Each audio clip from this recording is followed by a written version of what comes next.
आनंद।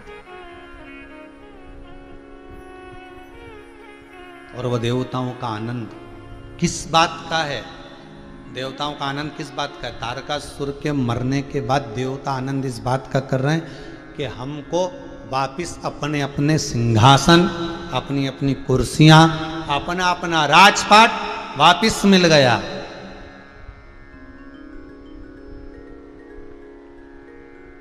वापिस प्राप्त हो गया। समय आया। भगवान शंकर जी के सम्मुख में मां जगज्जननी तन पर उपटन लगाकर महाराज स्नान करने के लिए गईं और शरीर पर से सखियों ने उपटन जो निकाला, उस उपटन से पुतला तैयार करा। उस पुतले को देखकर मां जगज्जननी की सखियां कह रही हैं इसमें प्राण आ जाए, तो मां ने हाथ में जल लेकर उनमें प्राण दे दिया। वही विनायक हुए, वही श्री गणेश हुए। सुनो विनायक, हम स्नान करने जा रहे हैं, कोई आए उसको अंदर ना आने दीजिएगा। रोक दिया बाबा भूतनाथ भूतेश्वर शंकर को। शिव को क्रोध आया, शीश कट गया।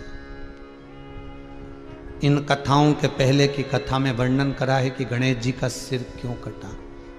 अपने ही पिता के द्वारा बेटा का शीश क्यों कटा? क्योंकि गलती शंकर से भी एक बार हो गई थी। ये पहले की कथाओं में वर्णन किया।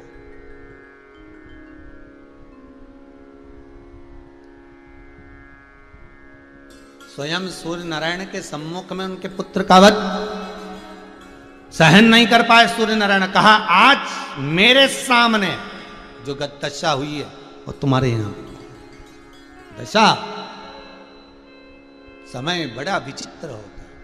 और वही श्री गणेश जी महाराज का जब सिर कट गया विनायक देव का, पार्वती रो रही, बिलक रही, इनका शीश जोड़ो, हाथी का मस्तक लाकर जोड़ दिया। श्री गणेश जी महाराज का प्रागट्य हो गया। देवता पुष्पों की वृष्टि करने लगे। सीढ़ियों से चढ़ते जाओ, चढ़ते जाओ, चढ़ते जाओ, चढ़ते जाओ, आखिरी में ऊपर टावर पर पहुंच जाओ। उसके बाद में फिर कुछ भी नहीं बचा।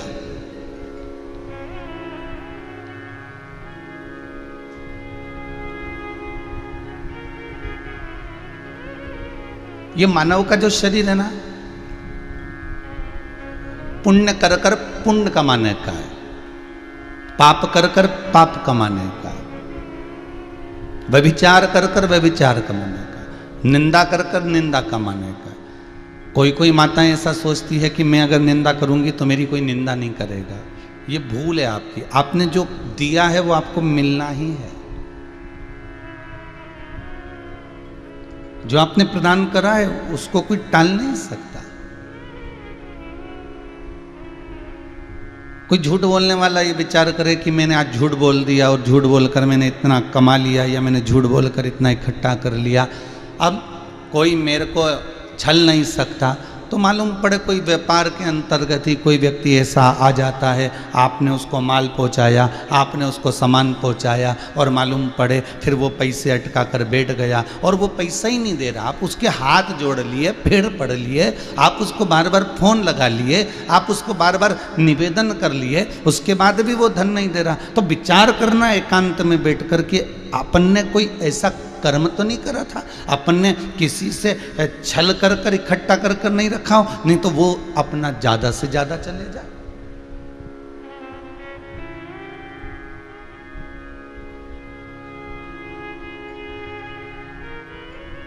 एक गांव का व्यक्ति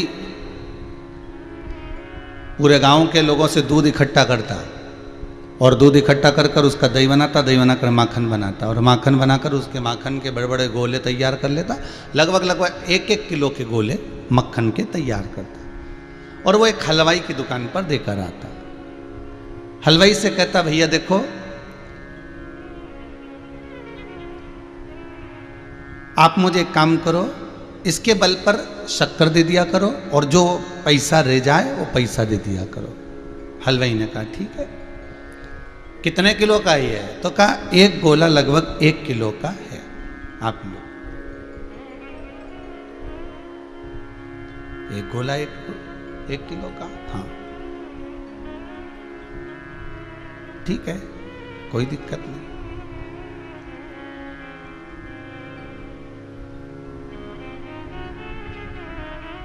अब जब एक गोला 1 किलो का है और उस 1 किलो के गोले को वो देकर जाता है और शक्कर ले जाता है, शक्कर, और शक्कर ले गया, और जो पैसा थोड़ा बहुत बचा वो पैसा भी ले गया। अगर मान लो वो गोला दे गया और पैसा ले गया, और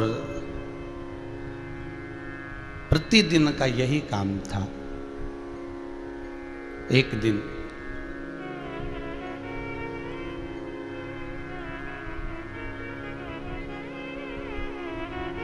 हलवाई ने विचार करा कि इसका जो गोला लेकर आता है जरा मैं तोल के देखूं। उसने तोला तो वो गोला केवल 900 ग्राम का ही था। बड़ा गुस्सा आया, इसको बताओ, मेरे से शक्कर लेकर जाता है, पैसे लेकर जाता है, पूरा पैसा लेकर जाता है, और इतना पैसा लेकर जाने के बाद में भी बताओ गोला देकर गया तो मात्र 900 ग्राम का देकर गया, मात्र 900 ग्राम का। अब इसको इतना क्रोध आ रहा है, इतनी उसकी चिढ़ आ रहा है कि मेरे से झूठ बोलकर 900 ग्राम का गोला पकड़ा कर और 1 किलो का पैसा, 1 किलो का सामग्री लेकर जाता है। आन दे इसको कल आया वो, और उसने कहा बाहर निकल जा, बिल्कुल मैंने तेरे पे विश्वास करा और तूने मुझे प्रत्येक गोले 900 ग्राम के दिए 1 किलो का कहकर। वो बोला सेठ जी आप मुझे गाली मत दो, मेरे पास में ना तराजू है ना बाट है, मेरे पास कुछ भी नहीं है तोलने का। मैं तो गोला बनाता हूँ, आपके यहाँ से जो प्रतिदिन 1 किलो शक्कर लेकर जाता हूँ वो शक्कर एक पलड़े में रखता हूँ और दूसरे पलड़े में गोला रखता हूँ, उतना ही लाकर मैं आपको दे देता हूँ।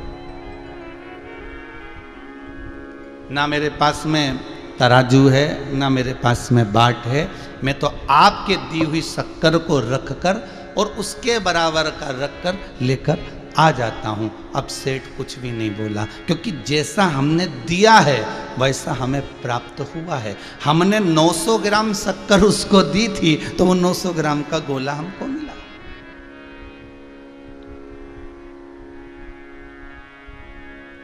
इस मनुष्य की देह में, इस मानव के शरीर में हम पुण्य का गोला अगर दे रहे हैं तो पुण्य का गोला ही हमको प्राप्त हो रहा है।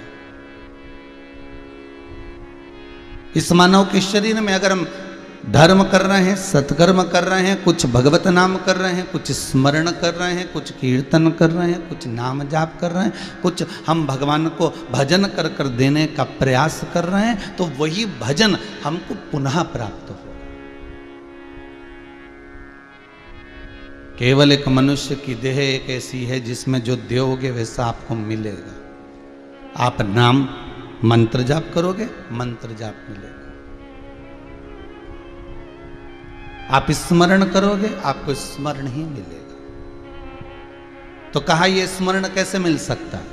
तो कहा शंकर भगवान राम नाम का जाप करते हैं और कोई राम जी से जाकर पूछ ले कि तुम किसका जाप करते हो, तो वो शंकर का करते हैं। शिव महापुराण की कथा कहती है संसार का मानव, मृत्यु लोक में रहने वाला मनुष्य जब भगवान का भजन करता है, जिस चाहे राम का करो, चाहे कृष्ण का करो, चाहे शिव का करो, तुम्हारी मर्जी पड़े उसका करो। जब मृत्यु लोक में रहने वाला मानव जिस भगवान का भजन करता है, भगवान अपने स्थान पर बैठकर उस मानव का भजन करता है।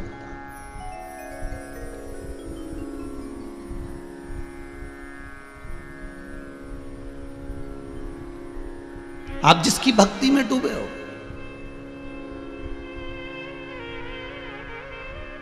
आप जिसके स्मरण में डूबे हो, अब देखिए पार्वती मैया तप कर रही है, और माता पार्वती जी जब तप कर रही हैं तो शंकर जी को इसका भान है कि पार्वती तप कर रही है।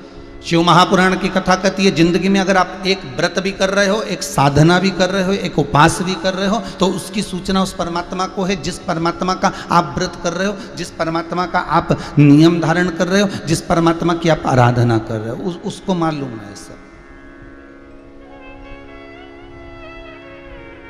वो उससे नहीं छूट सकता, उससे बच नहीं सकता, उसको सब ज्ञात है कि आप कर क्या रहे हो। कितना सुंदर कहा है, यदि मनुष्य मानव एक लोटा पानी लेकर जितने कदम चलकर शंकर के मंदिर तक पहुंचता है, एक लोटा पानी लेकर जितने कदम चलकर शिव के दरवाजे तक पहुंचता है, उतने कदम की गिनती दुनिया रखे ना रखे, आप रखे ना रखे, पर उस शंकर के पास में उस कदम की गिनती रहती है। उस शिव के पास में आपके चरण की गिनती रहती है। आपका एक एक चरण, आपका एक एक कदम उसके हिसाब में लिखा हुआ है। 21,600 श्वास जब परमात्मा देता है तो गिनती भी एक एक श्वास की पूरी पूरी रखता है कि इस श्वास के बल पर इसने कितना भजन किया,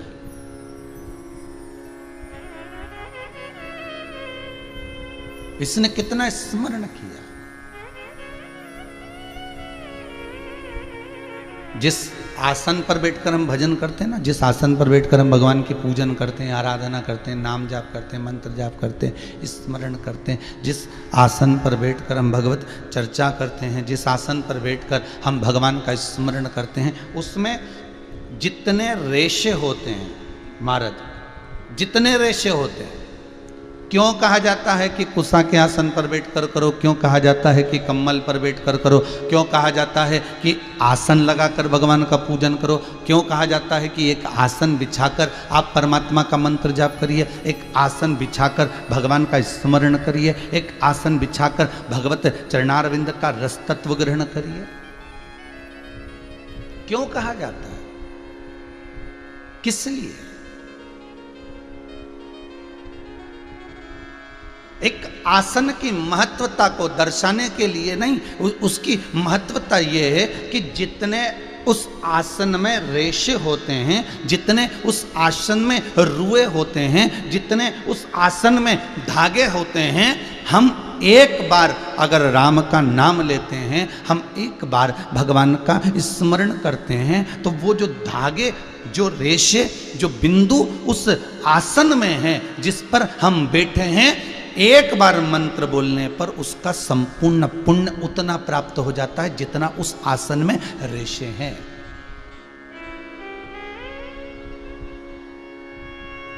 जितने उस आसन में, जितने उस धागे उस आसन में होते हैं, जितनी कुशा, जितना डाब, जितने बिंदु उस आसन में होते हैं, उतना फल हमें प्राप्त हो जाता है, उतना फल।